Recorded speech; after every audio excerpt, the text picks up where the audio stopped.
这个世界上，办法总比困难多。在男人偷腥的领域也是如此。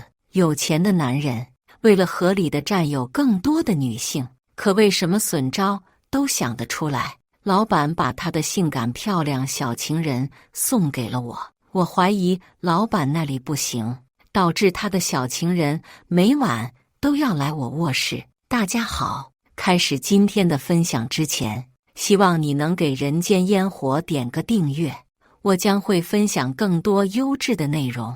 楚天骄是老板的私人秘书，我们老板为了更合法化的占有这个秘书，又不被自己老婆发现，于是便和我签订了一份长达3年的保密协议。协议规定，我和楚天骄结婚的这3年内，二人以夫妻之名生活在一起，相当于合租的关系，不得干涉彼此财产。婚前证明各自保持独立性，待3年期满，双方解除婚姻关系。为此，老板还给我们俩提供一处110来平、2室2厅的精装房。这句话理解起来很简单，你张北虽然和楚天骄结婚了，但是还是各玩各的。当然，作为所谓的青春损失费，老板会每年拿出30万现金补偿。有钱不赚王八蛋，双方各取所需。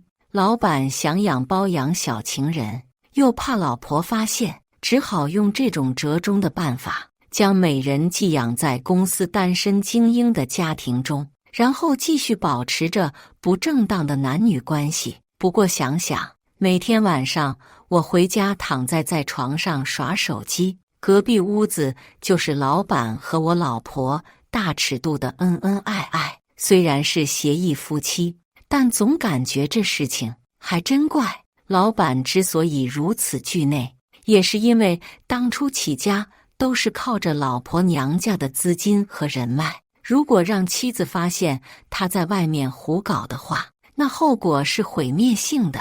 能让一个上市公司的老板如此神魂颠倒，爱得死去活来的女人，楚天骄自然不可能是等闲姿色。实际上，当公司里很多男同事第一眼看见这个女人的时候，都被她的美貌深深地震慑住了。1.7米出头的个子，每天都是一身职业套装，黑色袜高跟鞋，鸭蛋脸稍稍带着婴儿肥，白皙无瑕的肤色下，五官极致的精美，宛如玉琢出来的一般。水灵灵的大眼睛灵动秀美，好似一汪秋月湖光。用销售部李哥的话来说，这小娘吗？要是能和他睡一晚，哪怕第2天从被窝里揪出来，让加特林枪毙5分钟也值了。但楚天骄对我来说，似乎并没有这么强的魔力。我承认她很好看，很性感，我也想和这么漂亮的女人睡一觉，但却没有我这群同事那样被这容貌迷得神魂颠倒。我觉得他们这说法属实是有些夸张了，就像是在监狱里面蹲了几年没见过女人一样。在众人羡慕的眼光中，我和楚天骄仓促地举办了婚礼，亲朋好友都来了。楚天骄那叫更是表现出了超强的情商，对我父母一口一声爸和妈叫的亲，这搞得一时间都有种错觉，这楚天骄到底是真嫁还是假嫁？他不会是想假戏真做了吧？而结婚后，更让我匪夷所思的事情来了。我之前还在大脑中幻想的一些事，比如我晚上在客厅看电视，老板拿钥匙直接开了我家的门，然后熟悉的打个招呼：“哟，小张，还没睡呢呀？”紧接着便轻车熟路，换下衣服，和楚天骄，也就是我现任老婆亲亲我，搂搂抱抱，洗澡，然后上床。这种事并没有发生过，不过楚天骄倒是经常出现夜不归宿的现象。我寻思，可能是因为我在家，所以这2人放不开手脚，所以去外面开了房。但是这楚天骄除了晚上不和自己睡觉，偶尔夜不归宿外，完全就是一个好妻子，洗衣服、做饭、打扫家，一点也不娇气，甚至不管自己多忙，第二天早晨都要回来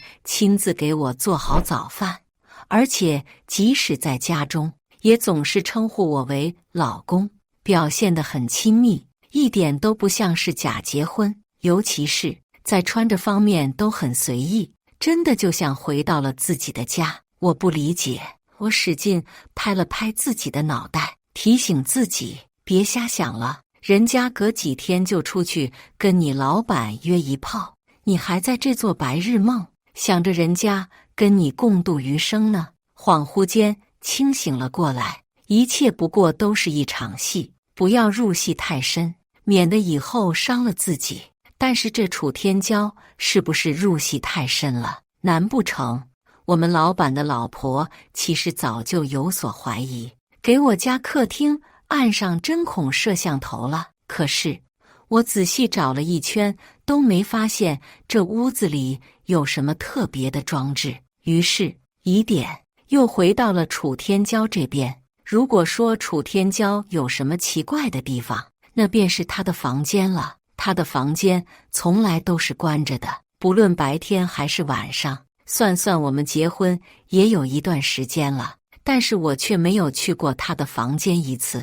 我觉得他并不是一个把隐私看得很重的人。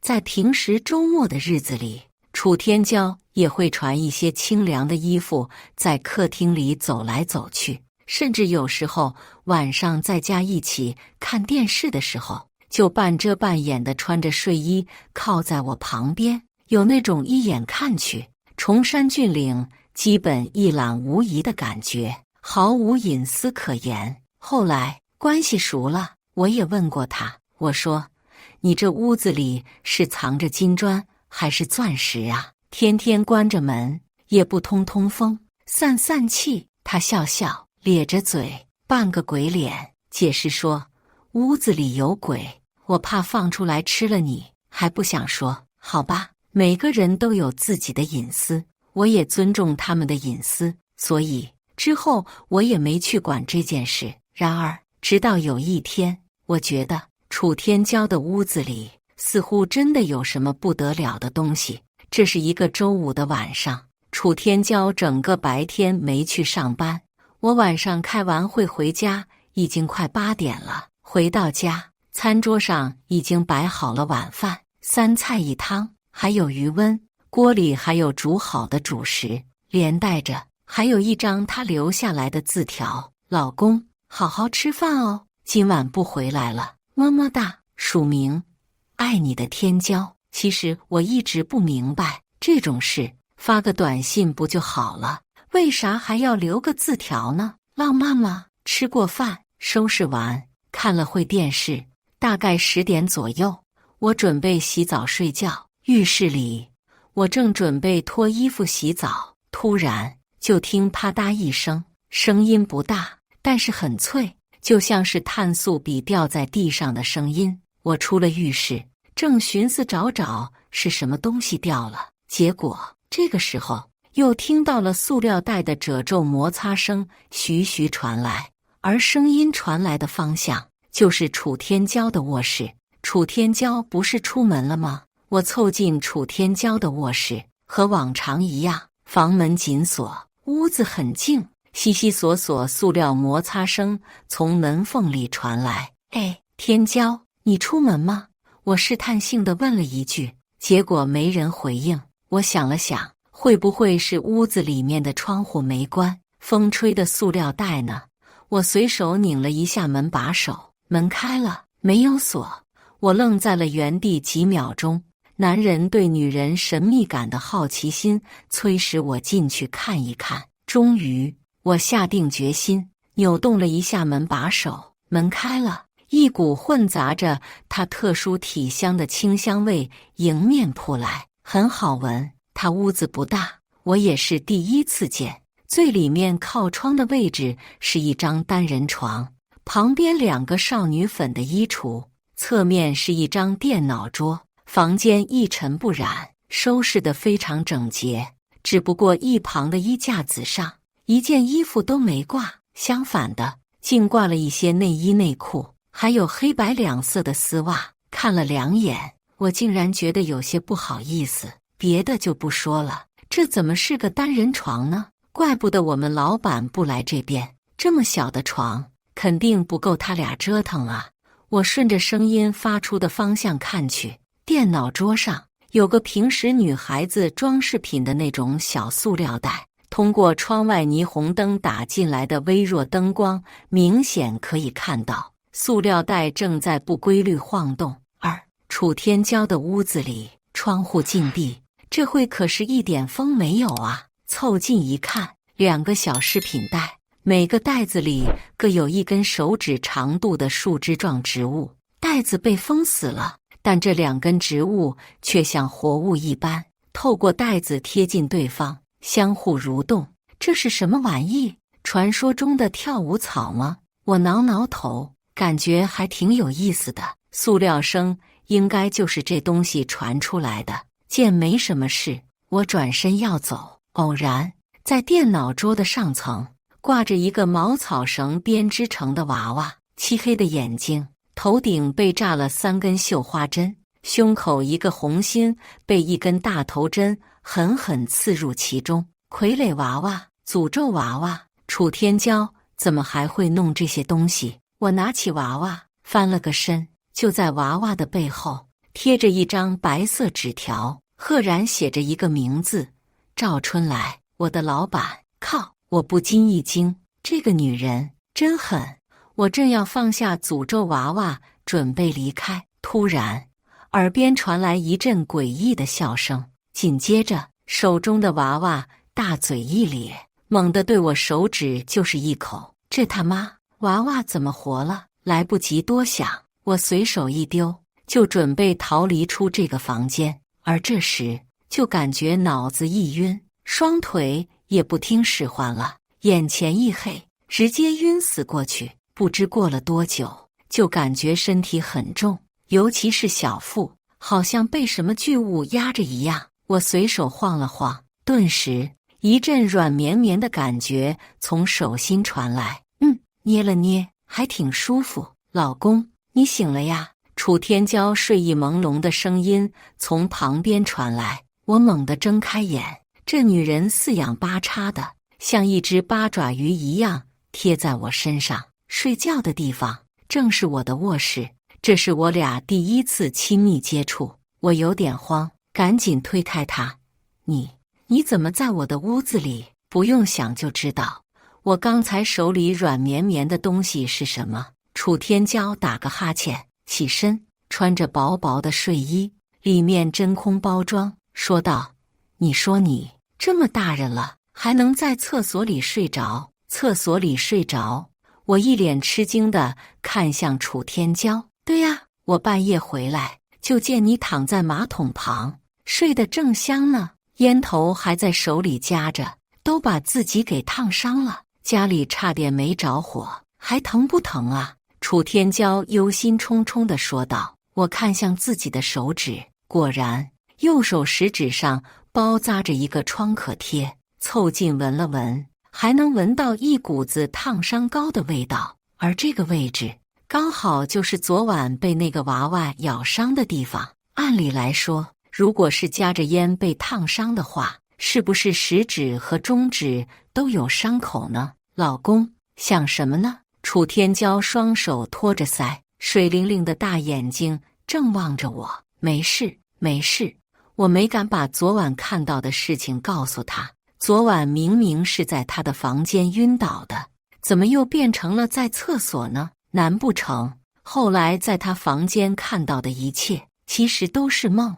我向来都是无神论者，更不相信诅咒娃娃会咬人这种事，所幸这件事暂时就埋在了心里。看了眼墙上的表，已经9点多了。坏了，今天还有个会，要迟到了。我赶紧起床。今天是周六，本来应该是休息日，但是老板娘今天要开个什么策划会，叫了包括我在内的7、8个人去公司。看看表，还有半个多小时时间，我赶紧起床，我准备换衣服，但是楚天骄毫不避讳，穿着睡衣在我床上刷手机。我说：天骄，你要不要先出去下，我换个衣服？谁料他直接说道：老公，我是你的老婆呀，你换衣服，我为什么不能看呢？这女人今天吃错药了，还是拿错剧本了？还是说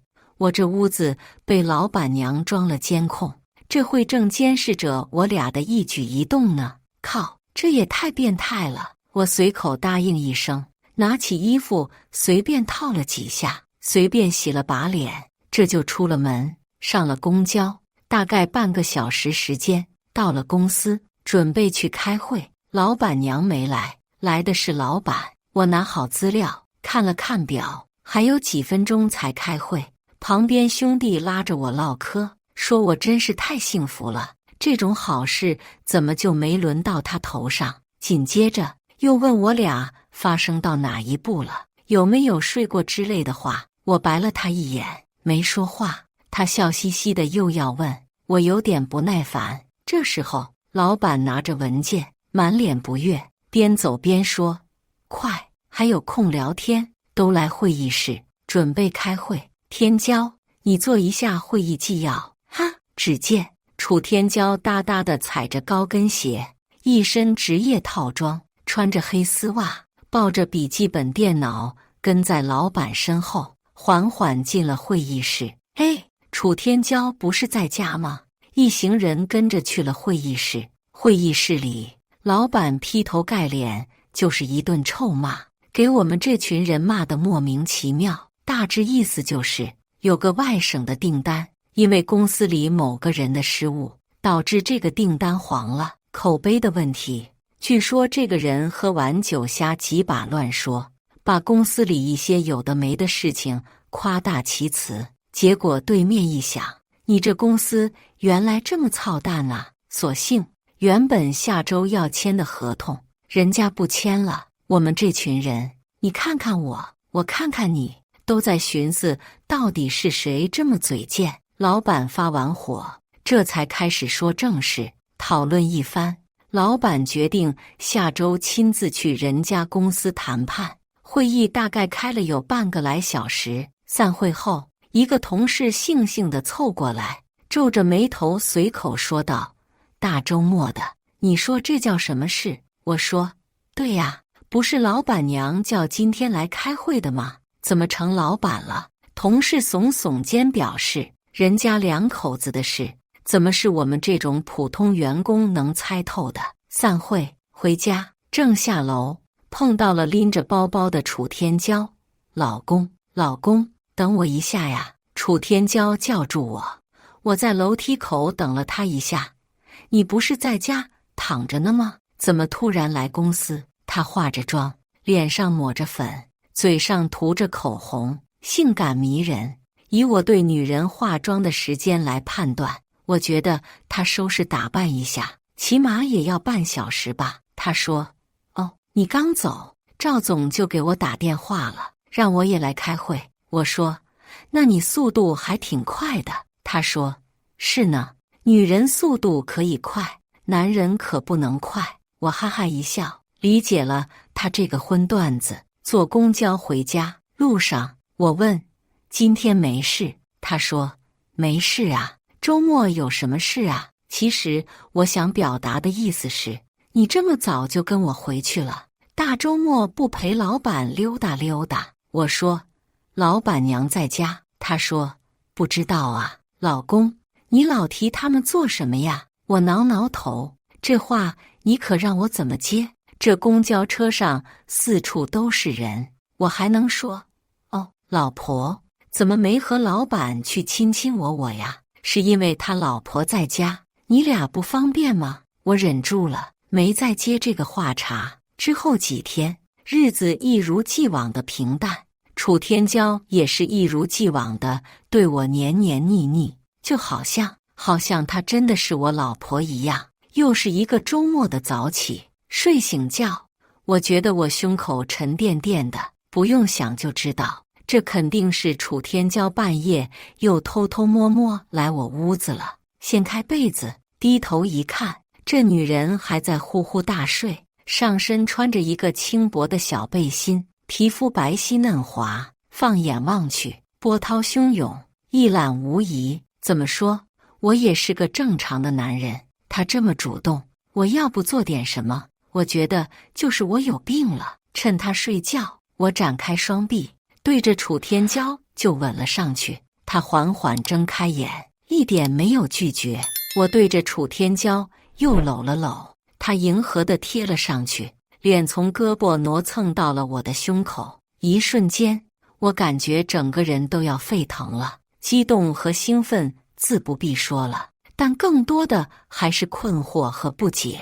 这女人最早先连房间都不让自己进的，这几天是怎么了？主动的投怀送抱，猛地一个翻身把她压在身下，这就准备进行最后一步。结果这动作可把楚天骄吓一大跳，别！他连忙阻止我，哈，裤子都脱了，你跟我说这个？除了这个，别的东西，求你了！他恳求道，惊恐地把身子蜷缩成了一团，浑身激颤的抖。我说，为什么呀？你大姨妈来了？他摇摇头，看他坚决的样子，我就知道没戏了。无奈背过身，天骄在后面搂着腰抱着我，拿出手机准备看看消息。拿起手机，一个未接，还有一个短信，都是楚天骄发过来的，时间是凌晨。我打开短信一看，顿时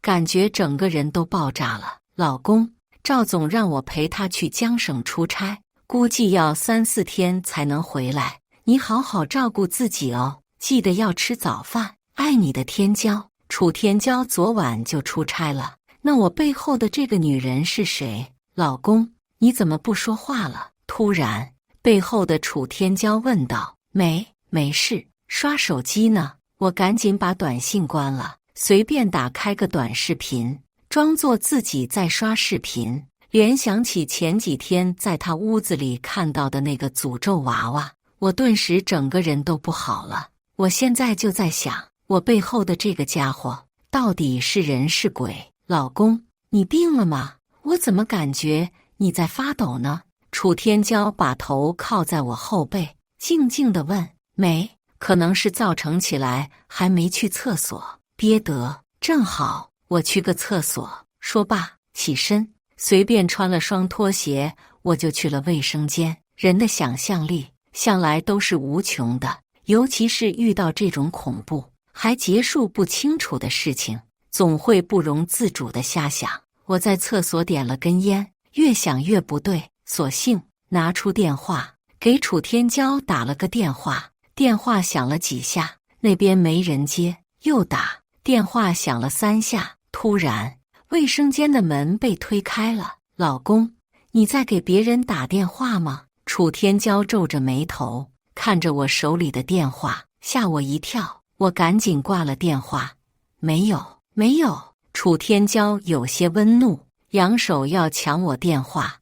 我是你老婆，你还骗我，还有事瞒着我。我生气了，我躲闪不及，手机被他抢了过去。我心想，这下可完了，这不全特么露馅了。谁料这女人翻了翻记录，咧嘴一笑，哎，老公，原来是这件事啊。既然已经被发现，我索性摊牌了。对，就是这事。说罢，你到底是谁？我是你的老婆天骄啊。哦，你在说这个短信啊？本来我昨天要和赵总出差的，但是赵总接了个电话，告诉我不用去了，所以我就回来了呀。他拿着我的手机，为这事笑得前仰后合，调侃道：“你刚才不会再为这个事吓得发抖吧？嘻嘻嘻，你以为我是什么狐狸精，还会分身术呢呀？”我有点尴尬，挠挠头，也跟着嘿嘿笑了2下。话音刚落，突然，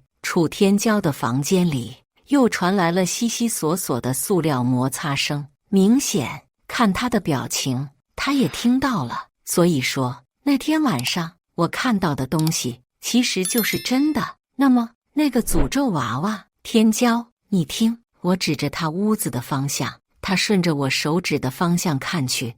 哦，你说这个呀？我一脸懵逼。他又笑着说：“老公，你能别这么一惊一乍的吗？”话毕，拉着我的手，直接进了他的房间。他的房间还是充满了少女的香气，但是总感觉和那天比起来，味道淡了许多。我停在门口，问了句：“我能进去？”他反问：“你是我老公，为什么不能进去啊？”我特么，之前你是千叮咛万嘱咐不让我进你房间的。我跟着他进了房间，和当时一样，电脑桌上2个透明首饰袋，里面也是我当时看到的那2个根状植物。楚天骄笑嘻嘻的把2个袋子在我面前晃了晃，说道：“这个是我当时出国留学带回来的姻缘草，一根2茎，一粗一细，粗为阳，细为阴，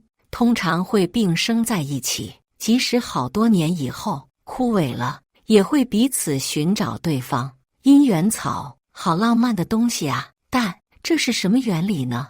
没等楚天骄继续解释，抬头，我下意识地找了下那个诅咒娃娃。诅咒娃娃没有找到，但是却看到了一个粉红色的布偶娃娃，同样的位置，同样的大小，胸前画着红心，被一根利剑狠狠刺穿了。拿起布偶翻动一下，背面同样有一张纸条，不过名字不是赵春来了，而是张北，背后写着我的名字。这叫一箭穿心，这个布偶就是我。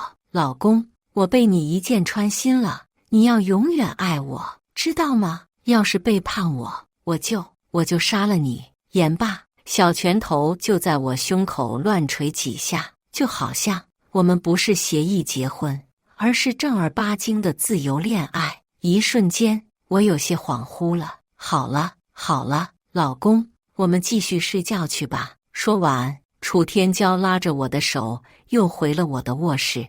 在家整整腻了一天，晚上聊天又瞎掰扯到了深夜，无非就是小女孩那套情啊爱呀的，还有她之前出国留学去的马来西亚，说什么那里乡土人情多好多好，女人对男人如何专情之类的。我不爱听这些，迷迷糊糊的就睡着了。第二天醒来的时候已经9点多了，楚天骄不在家。饭厅餐桌上摆好了早餐，还有一张自己歪歪扭扭的纸条：“老公，我有事，先出门了。早餐已经给你做好了，今天好好休息，我晚上就回来了。爱你的天骄。”这次的字怎么写得这么丑呢？我拿起牛奶灌了2口，正巧这时候电话响了，拿起一看，竟然是楚天骄打来的。我接了电话。哎，怎么啦？那边传来他熟悉的声音：“老公，我不在的2天，有没有想我呀？”哈，啥意思？什么啥意思？你没看到我的短信吗？我和赵总出差了呀，没想到事情这么顺利，本来想着明天才能办完，结果你猜怎么着？今晚你就能见到我了。什么？楚天骄和老板出差了？你现在在哪？江省啊，我不是说了吗？我出差了呀！妈的，妈的！挂了电话，我破口大骂，这到底是什么情况？双胞胎姐妹花，可这2个人为什么要扮演一个人？绝对不可能是什么人格分裂。人格分裂怎么会一个人同时出现在2个地方？还是说，真让我碰到了什么邪乎事？那个在江省出差的楚天骄是人？而昨晚和我温存过的女人不是人，又或者都不是人。草了，我顾不上洗脸，随便披了件衣服便下了楼，沐浴在阳光下，但是却心烦意乱。怎么办？今晚江省那个楚天骄也要回家，那我还要不要回去？我找了个咖啡厅，独自坐到了下午。这时候，一个陌生的电话打了进来。你好，是张北吗？一个中年女人的声音。对，我是。您是哪位？我问道。我是姜丽。哦，姜总您好，有什么事情吗？姜丽就是我们老板的老婆，之前接触过几次，每次来公司都会对着一群员工指手画脚，不给几个人难堪，这次都算白来，以至于公司所有的人都对这个姜丽有种莫名的恐惧感。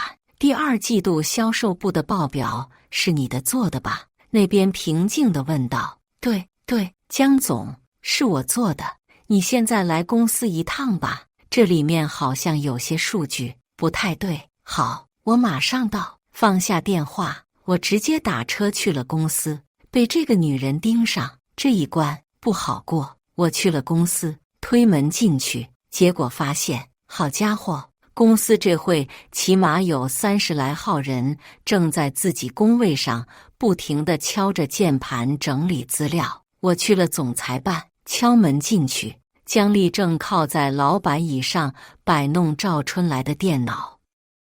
姜丽大概40来岁，不过保养得好，看起来像30多岁的女人。短裙，套着黑丝，细跟鞋，上面是一件白衬衫，短发，干练，眉头微皱，一看就是不好惹的人。姜总，您找我？来，你看看这个。电脑屏幕被老板娘转了过来，只不过电脑屏幕上显示的不是表格，而是一份协议。来，张北是吧？解释，这是什么东西？老板娘冷笑一下，饶有兴趣地问道：这是什么东西？这不就是我们老板赵春来给我签的假结婚协议吗？这老板怎么这么脑瘫，把这么重要的东西直接放在电脑里面了？姜总，你听我解释，1年30万，还有一套2室2厅的精装房。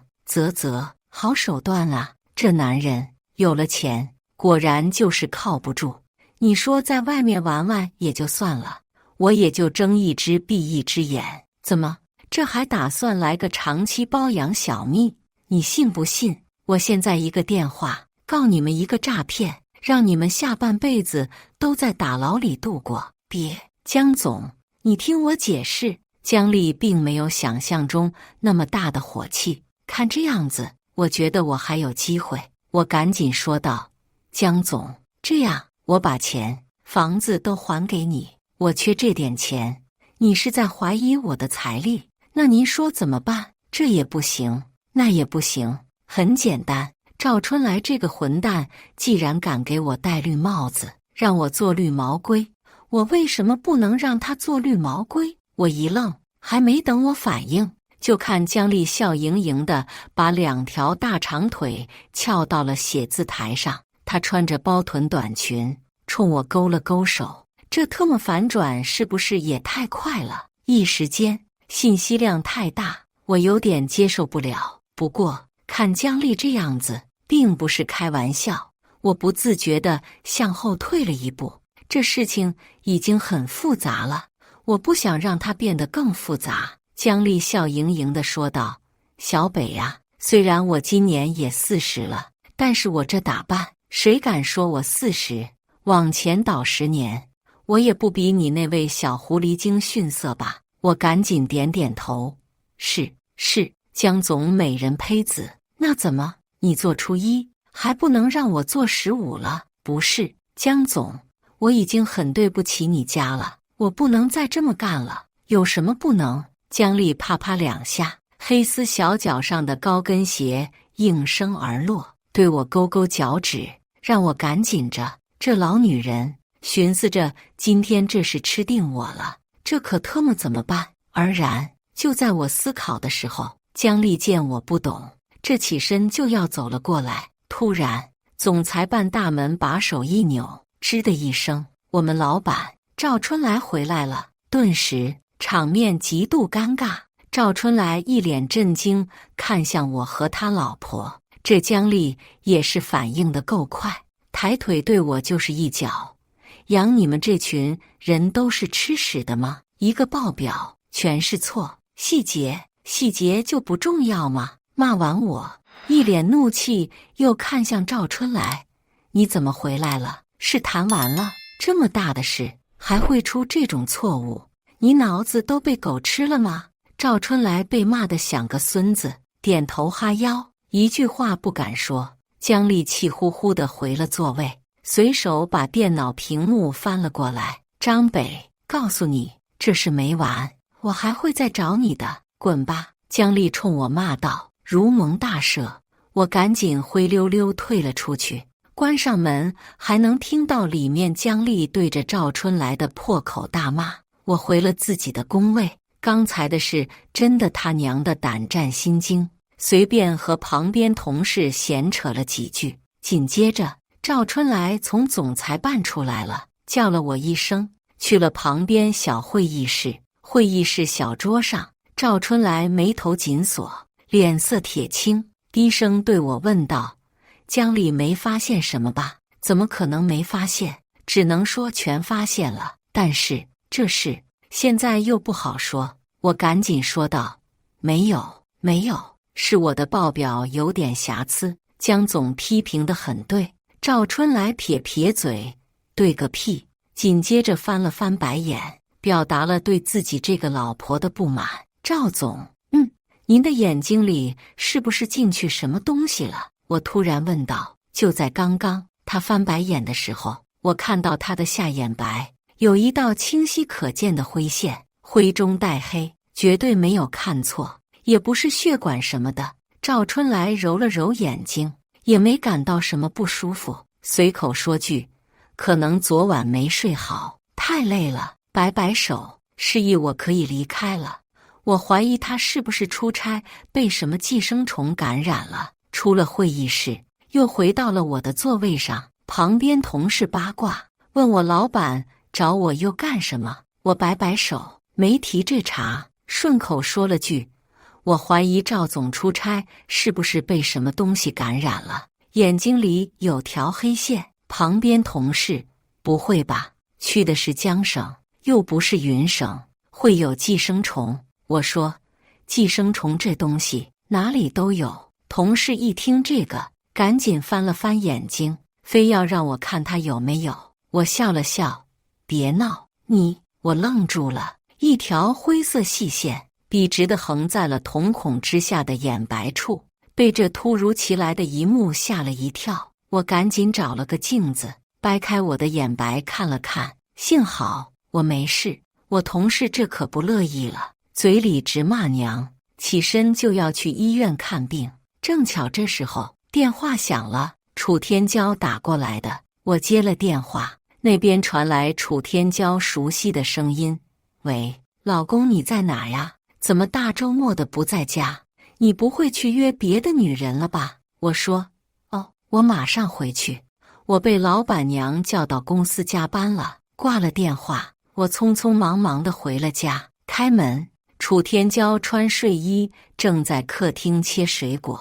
响了一下，我拿出电话拨了个号码，紧接着客厅里便传来了手机的铃声。楚天骄手里拿着半块苹果看向我：“打错了，打错了。”我收起手机笑了笑，我确定一下，这个就是去过江省的楚天骄。换下衣服，去了客厅沙发，对楚天骄来了个大大拥抱。他身子软软的，抱着很舒服。他挣扎两下，挣脱开了。“别这样。”他说道。我说：“吼，抱抱都不行了呀，不知道谁天天想着上我的床。”他冲我撇撇嘴，没说话，递过来一块苹果。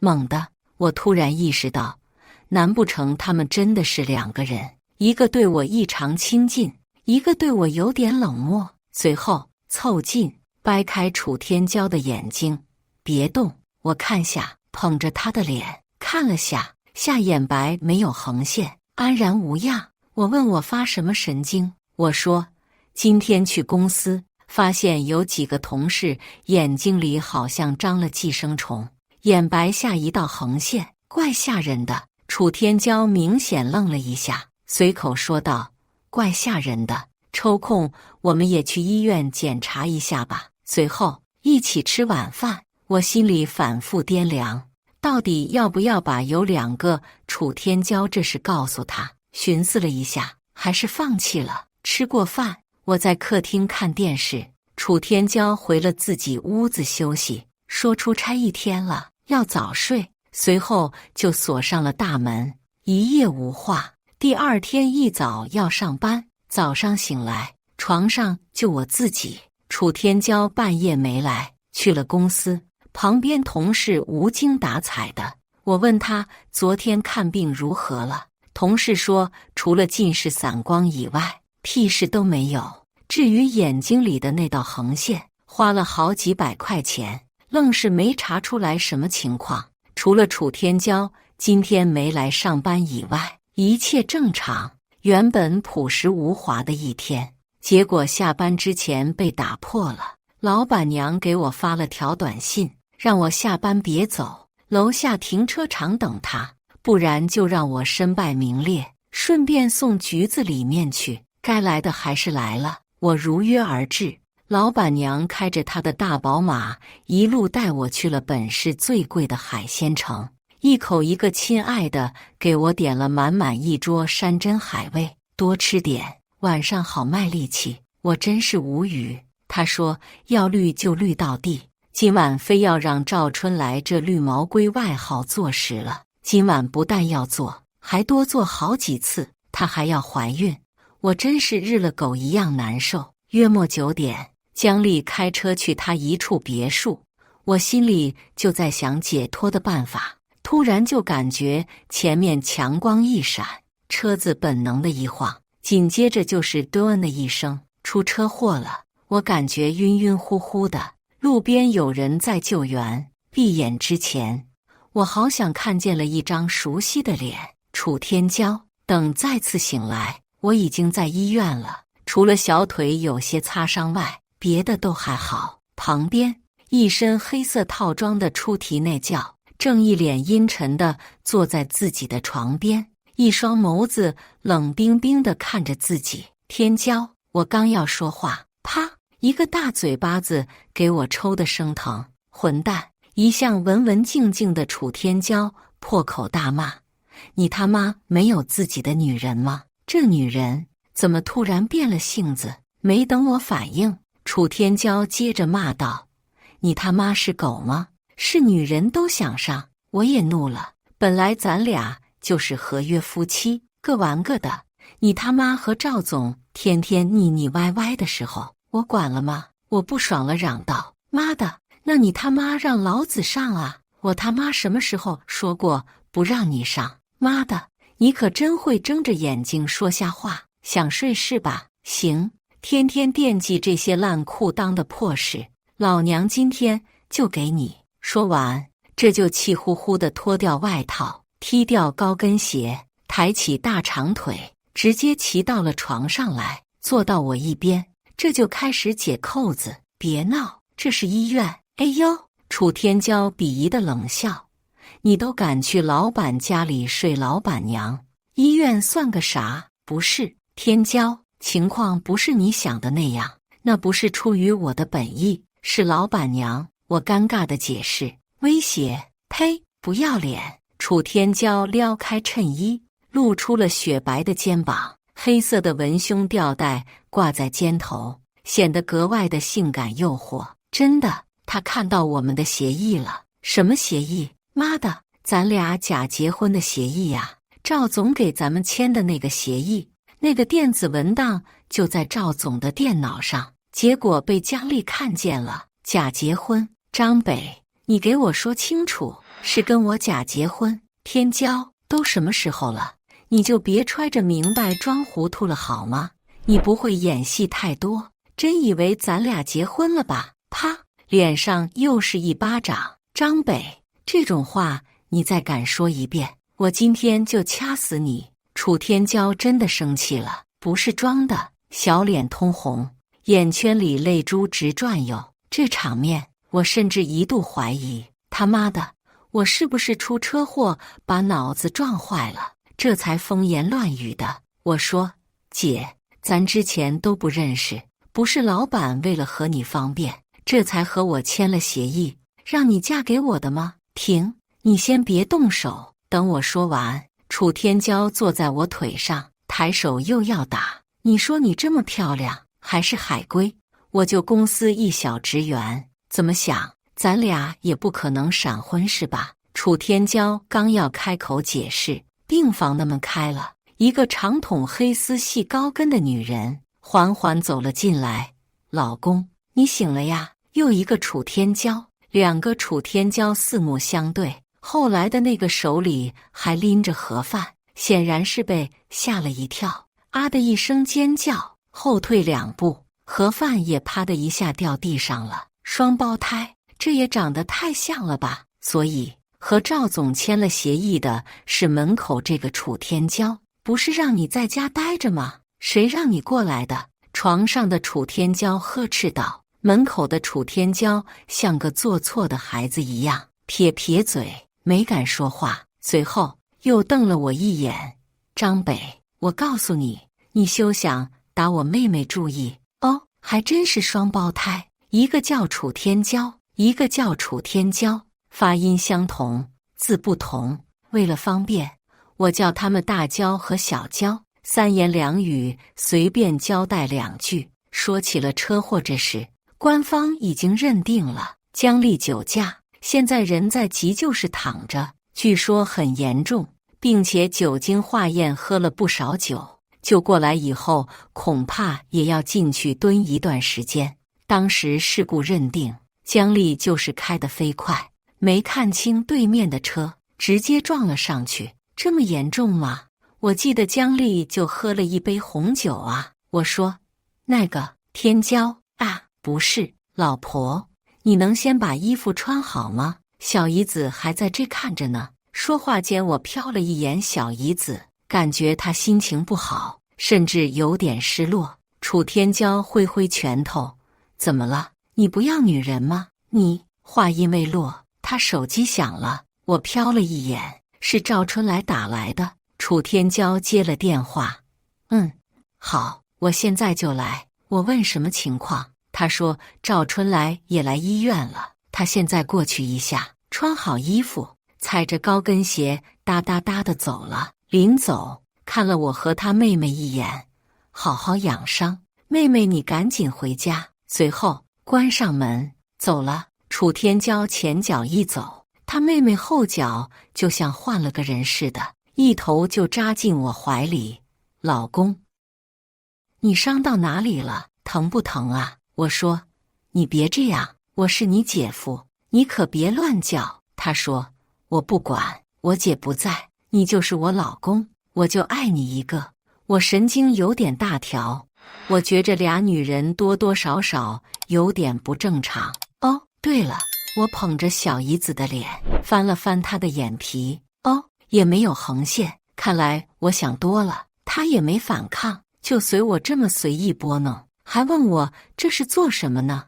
我说我们公司有几个同事眼下面有一套横线，我怀疑有了寄生虫。顿时她像炸了毛一样，什么横线？浅灰色的还是黑色的？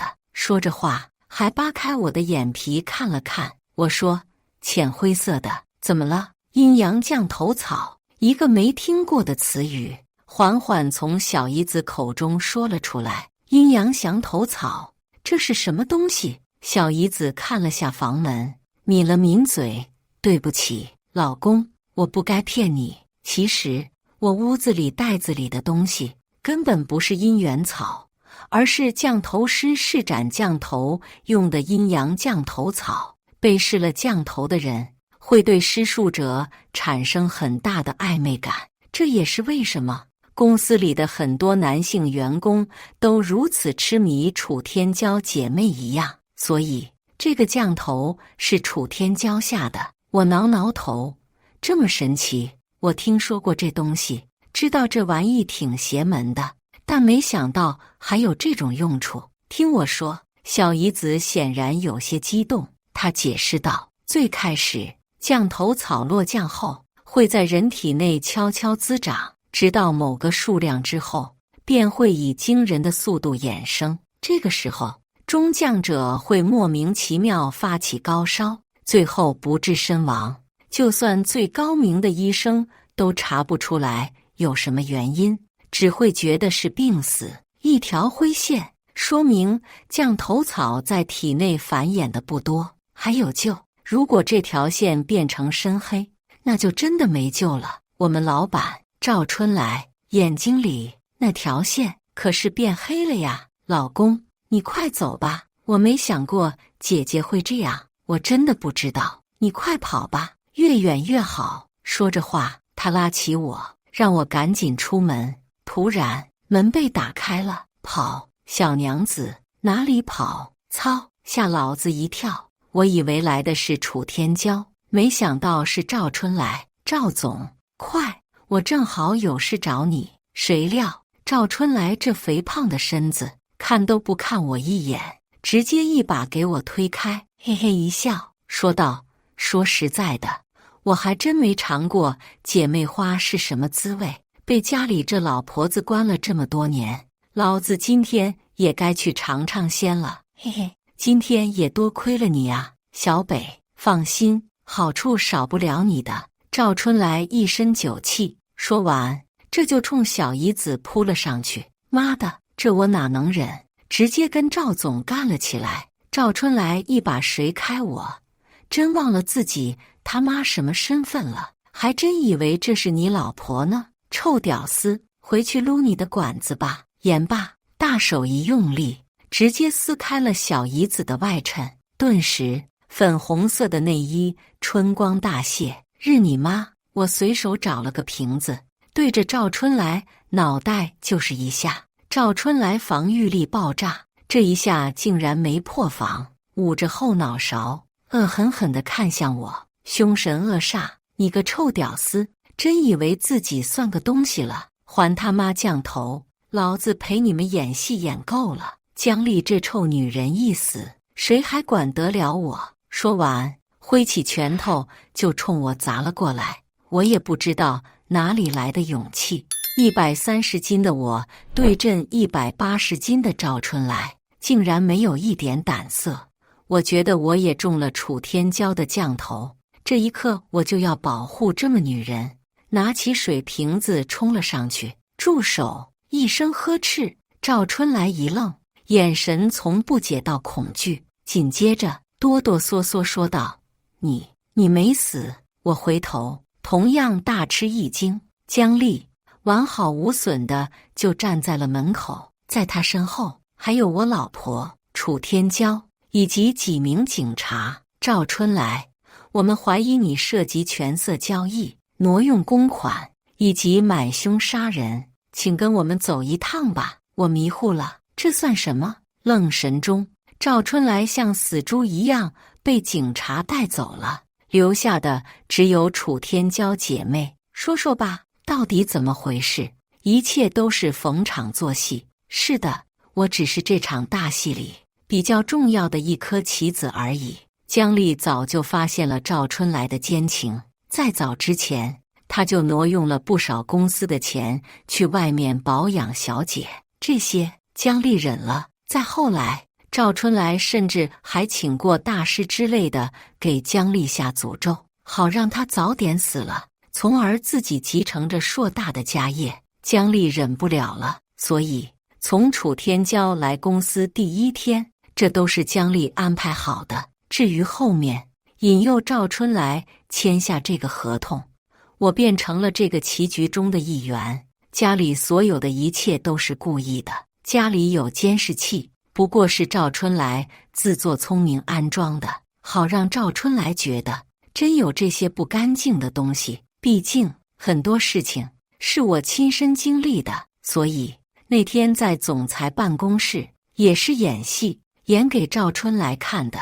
我问：那当然，当时他在门外可是看得一清二楚。楚天骄说：我木讷的点点头。我就说嘛，怎么会这样巧？这就是为了刺激赵春来。随后去了餐厅吃海鲜，赵春来也是一路尾随。姜丽假装喝酒，其实喝的就是葡萄汁，然后买凶杀妻，制造车祸。不巧的是，这件事姜丽知道，并且司机还被买通了。螳螂捕蝉，黄雀在后。哦，原来是这样。我就说，怎么会有这种好事掉到我头上？叹口气，闭上眼，沉默不语。她们两姐妹就在旁边静静看着我。我说：“其实我真的很好奇，真的有降头这个东西吗？公司里的很多男人都对这对姐妹爱得发狂，我不理解。”楚天骄边削苹果边说：“信则有，不信则我。”我点点头，没再说话。少请。他拿着刀子，一个苹果分成3份，递给我。